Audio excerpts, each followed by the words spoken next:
cold today. It feels really cold. -8. I think it's the humidity. So today I'm going to show you how to disconnect your sump pump hose. This is my backyard, my neighbor's fence.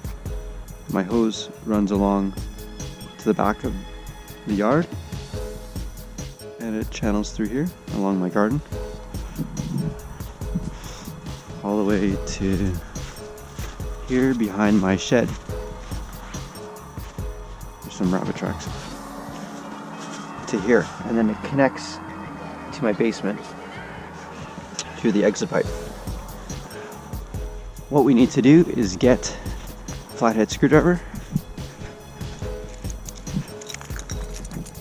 and disconnect the hose. And all you have to do is leave the hose on the ground. You don't want to touch the hose because the hose is made of corrugated plastic and it's very brittle and it will crumble in this temperature. Now I should have disconnected my sump pump hose a bit earlier.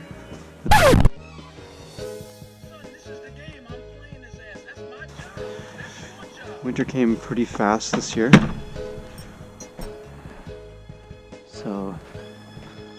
And the reason why you want to disconnect your hose, it's very simple.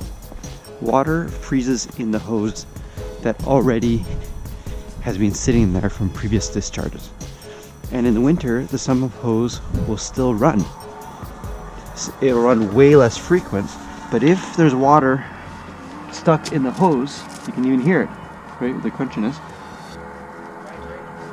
The sump pump will run, and then it'll get blocked here, and then it'll back up in the basement. It'll back up in the sense that it will run the motor, and the motor will have nowhere to discharge the water because it can't exit. And then eventually the motor will wear out, and then come springtime, you could end up with a flood because your sump pump motor has failed. This is very simple. I have it attached with a, what are these things called? Clamp, vise, I don't know. And that goes into the basement, you see there. Sometimes you get squirted. This is not good. I shouldn't have left it quite so late, but I think we're still okay. Thankfully there's no water backed up here. If there was a problem, meaning I left it too late, the sump would have water probably frozen around here because it comes out warm, right? And right around here down the hose would be frozen.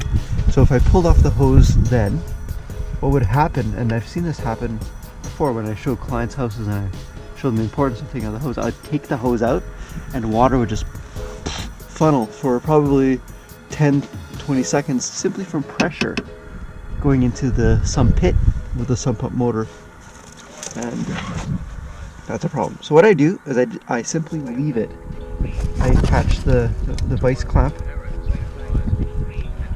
back on. I leave it pretty tight so I don't lose it over the winter, and I leave it like this. This is my sunroom, and you leave this hose, or this pipe, sorry, exposed. This is normal. Water will unfortunately puddle here as the sump runs over the winter, and it'll ice pretty quickly. And then the key is, in the spring you want to attach this as soon as the freeze is gone for the season. So in spring, when it's at least above 0, it should be safe to reconnect this.